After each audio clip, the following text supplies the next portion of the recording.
windows and turn off the lights.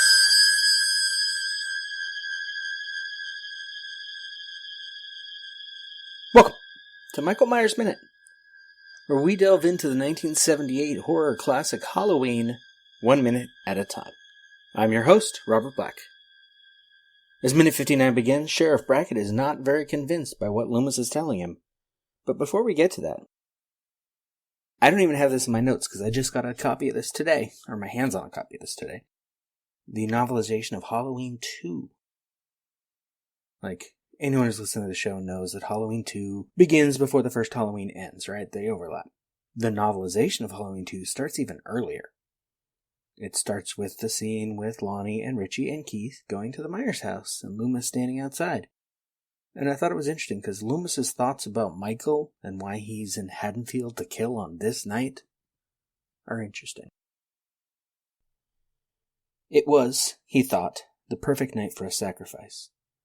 No wonder he chose Hallowmas, the man thought. The last night of the year, according to his calendar.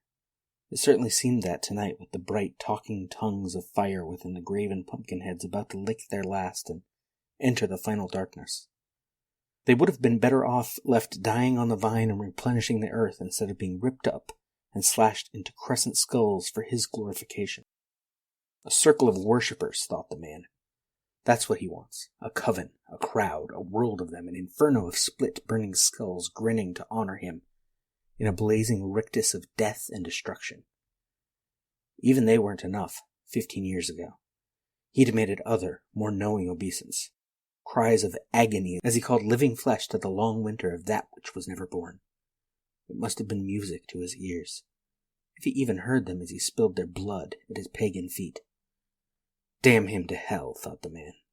That is his just reward. Only let me be here when it happens. Let me be present when he returns to his earthly home to dance on the graves of the dead. I know his perversion now, and I will be waiting. This time I will be ready. The man fingered cold steel in his trench coat pocket. I'll be here no matter how long it takes. I defy him to show his obscene face once more to the world of the living, so that I can blow him into 1,000 putrid pieces and scatter those pieces on the four winds. For even Lord... It's Halloween 2, so I'll pronounce it they would. For even Lord Samhain is bound for the present into his human form. If you cut him, does he not bleed? You're damned right he does. I'll rip his death-eating heart into pulp with a load of burning lead. I should have done it long ago, if I had had the guts. I'll be here, he thought. Try to get back, you prince of scum. You'll have to go through me first. I don't need a car to track you down. You took it. Well, keep it. I gotta interrupt to point out that Loomis has another car. I know where you are driving even now. I know. Which is why I can afford to let you come to me. That's actually... okay. He doesn't know where he's driving. That's why he's just standing around waiting. But I should have finished the job the first time I saw you. You were still impersonating a child then. I should have torn your heart out with my bare hands and stuffed it down your fucking throat. I should have carved out your eyes like one of your miserable pumpkins and fed them to your rotten face. Read you your future from your stinking entrails. Tonight your only future is an eternity of non-being from which you'll never return again. It would have been easier, but you won't get past me now. This time, it ends here. Apparently in the novelization version, Brackett doesn't come up right after he scared Lonnie. Interesting. I'll get into reading the rest of that by the time I get to Halloween 2 in, it's going to be February. In the meantime, Minute 59 begins. Sheriff Brackett is not very convinced by what Loomis is telling him. Brackett continued. Doctor, do you know what Haddonfield is? Families, children, all lined up in rows. Up and down these streets. You're telling me they're lined up for a slaughterhouse. Loomis, they could be. Brackett, all right, I'll stay with you here tonight, just on the chance that you're right. And if you are right, damn you for letting him go. Second 21. Brackett turns and walks away. Second 30. Cut to. Exterior. Wallace house. Night. The house is quiet, dark, the lights are out.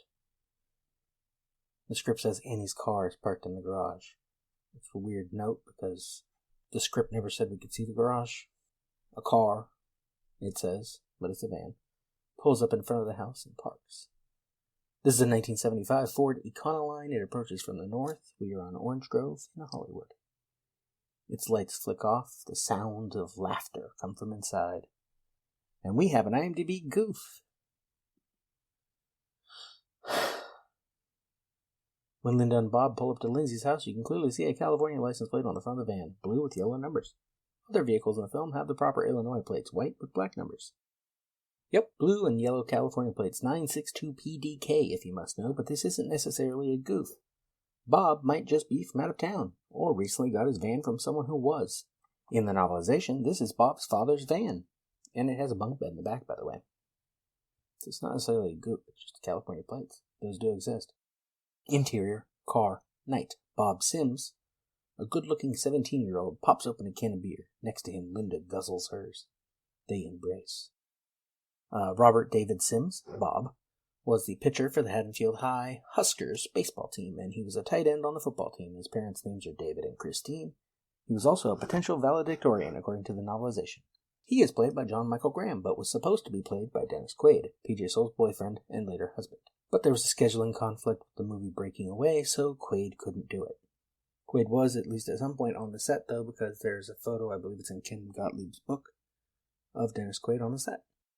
And there's a famous story, which I'll get to in a few minutes, about the screening of the movie where Quaid was sitting next to PJ Souls, and, well, I'll get to it in a few minutes. It has to do with the nude scene. John Michael Graham was a background dancer in Grease. Otherwise, Halloween is his only acting credit on IMDb. I met him at age 40 back in October, and he was very nice. I'll get into our conversation about the harness he had to hang in and how Bob really stuck to the wall when Bob is killed. Spoilers, in minute 66. Second 40, we're inside the van. Lynda.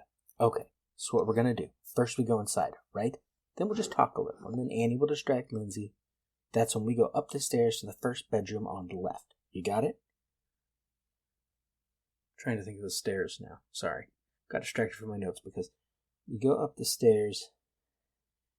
They don't go to the first bedroom on the left. I'm pretty sure they go like 3 doors down the hallway. Because the stairs come up and the bedroom they're in is at the other end of that hallway at the top. I don't know. We'll talk about it later. Bob. Okay. First I rip your clothes off. Bob grabs Lynda and she starts giggling. The script says the can of beer falls over onto the front seat. Lynda, don't rip my blouse, it's expensive, idiot. The blouse, as we saw in the added for television scene in minute 29, is actually borrowed from Lori. Bob, then you rip my clothes off, then we rip Lindsay's clothes off. Yeah, I think I've got it. Bob takes a drink of his beer. Lynda, tote. And she doesn't get to finish her catchphrase, or catchword. The minute ends. Now, per the novelization, let's talk about that line from the end there. Bob's line.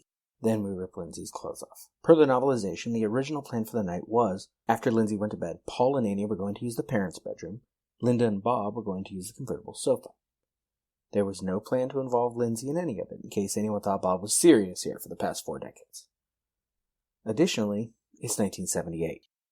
The suggestion that Lindsay be involved was more silly than creepy at the time. Take this Love's Baby Soft ad from 1974, for example. There's one person nobody can resist, and that's a baby.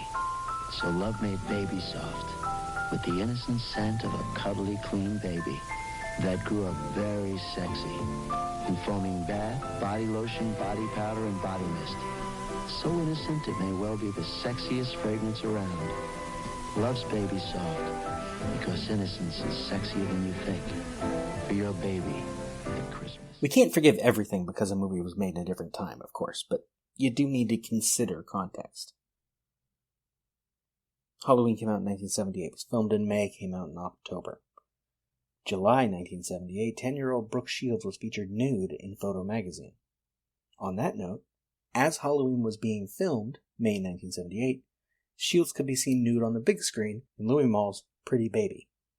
2 years later, The Blue Lagoon, which also featured underage nudity, was top 10 at the box office for the year. Maybe we don't need to forgive it, but we do need to understand it's 1978.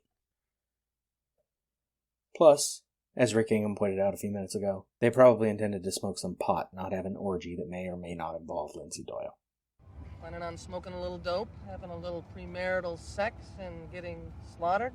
Instead of her catchphrase, which gets cut off here, Lynda responds to Bob in the novelization differently. "You've got something," she said, sliding her hand up his muscular thigh. "Now I've got something." "Geez, Lynda," Bob gasped with a rush of desire. "Let's pray for a sleeping Lindsay." "Yes, but in case our prayers aren't answered, maybe we can drop some Valium in her chocolate milk." "You're terrible."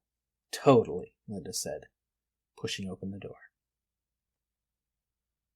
That is all for Minute 59. Michael Myers Minute is a production of Lemming Drops Studio. You can find more content at lemmingdrops.com. You can stalk me on Twitter and Facebook at Myers Minute, or Instagram, Michael Myers Minute, or join the Facebook listeners group 45 Lampkin Lane. Don't forget to subscribe and leave a nice review if you like what you hear. And if you really like what you hear, or you want to help me make it sound better, you can help me out and join the Thorn Cult by donating through Patreon at patreon.com/MyersMinute. Until next time. See you later. Bye. Bye. You know, it's Halloween. I guess everyone's entitled to one good scare, huh?